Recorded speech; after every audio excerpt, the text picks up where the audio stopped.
काबिल-ए-क़द्र एहतराम सामीन किराम, बाज़ अल्फाज बड़े ही दिलफरेब और पुरकशिश हैं। वो अपने अंदर मानवियत और जाज़बियत ऐसी रखते हैं कि जैसे ही वो हमारे सामने आते हैं तो अगर उनकी हकीकत हमें हासिल हो जाए तो हमारे लिए खुश नसीबी की बात होती है। ऐसे ही अल्फाज में एक लफ्ज़ नजात और कामयाबी और कामरानी का है। आप किसी भी समझदार और अक्लमंद आदमी से पूछ लें कि आपको दुनिया व आखिरत की कामयाबी और दुनिया व आखिरत में नजात चाहिए तो यकीनन उसका जवाब मुस्बत और हाँ में होगा। वो कभी भी इनकार नहीं करेगा, बल्कि दुनिया व आखिरत में कामरानी, कामयाबी और नजात को अपने लिए बाइसे सादत समझेगा। हम में से हर आदमी यही चाहता है, उसकी यही ख्वाहिश है कि अल्लाह दुनिया में भी कामयाब कर दे और आखिरत में भी कामरानी और नजात नसीब में हमारे कर दे। लेकिन महज ख्वाहिश से और सोचने से ये चीज़ हासिल होने वाली नहीं है। इसके लिए कुछ अमली इक़दामात चाहिए।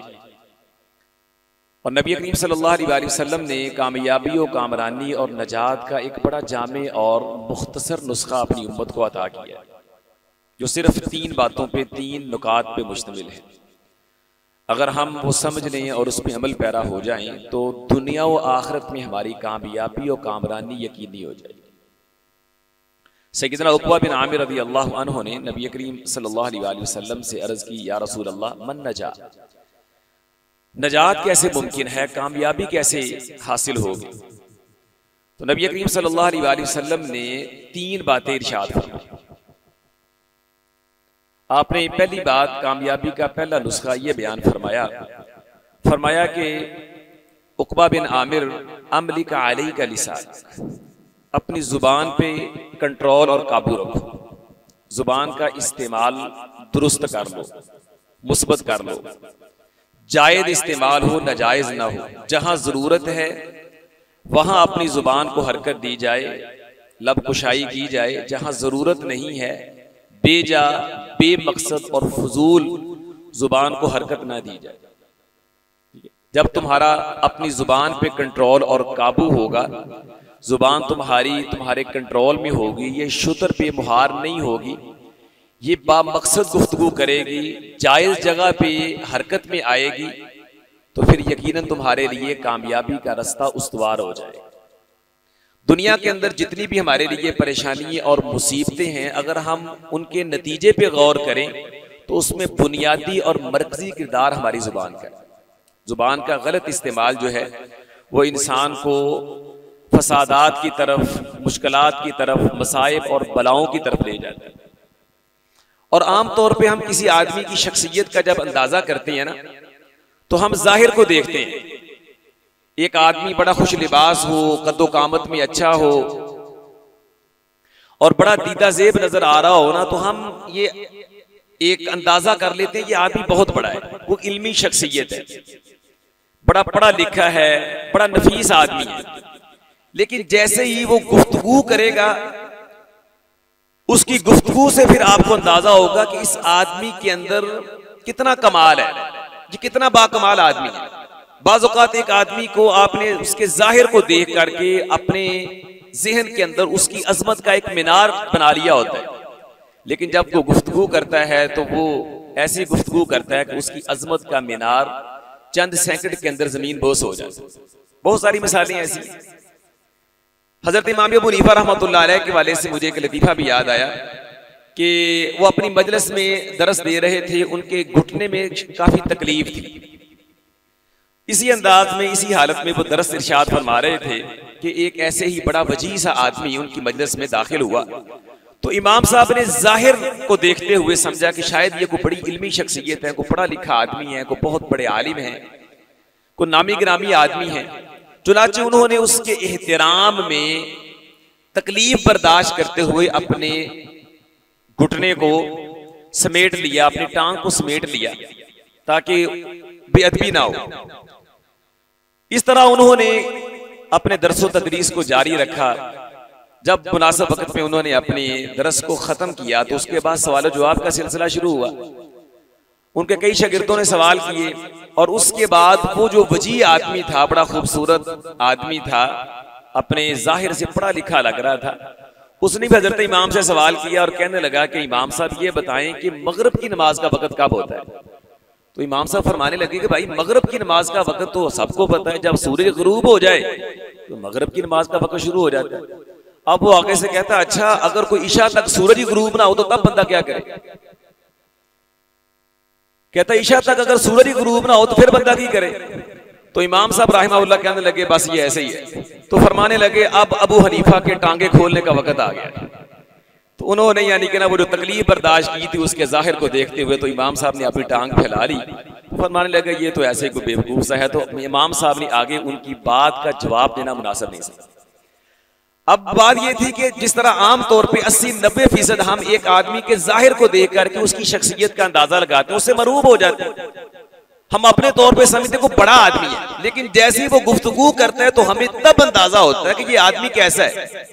वो पंजाबी के अंदर एक मिसाल भी है ना, मुर्दा बोले खफन फाड़े, ठीक है। तो बाज़ औक़ात एक आदमी को आप अच्छा समझ रहे होते हैं लेकिन वो अजीब बात करता है कि वो बिल्कुल यानी कि ना अपने आप को नीचे गिरा देता है। तो ये गुफ्तगू आदमी की शख्सियत को निखारती है और आदमी की शख्सियत की कीमत बताती है कि आदमी कैसा है, किस तरह का है। इसलिए गुफ्तगू करते हुए आदमी को ख्याल करना चाहिए और अपनी जुबान का सही और मुस्बत इस्तेमाल करना चाहिए। मैं और आप जो कह रहे हैं, जो बोल रहे हैं, एक एक लफ्ज नहीं, एक एक हरफ नोट हो रहा है। अल्लाह कुरान में कहते हैं मा यल्फिज़ु मिन क़ौलिन इल्ला लदैहि रक़ीबुन अतीद। इसलिए सलफ़ सालिहीन इस हवाले से बड़े हसास थे।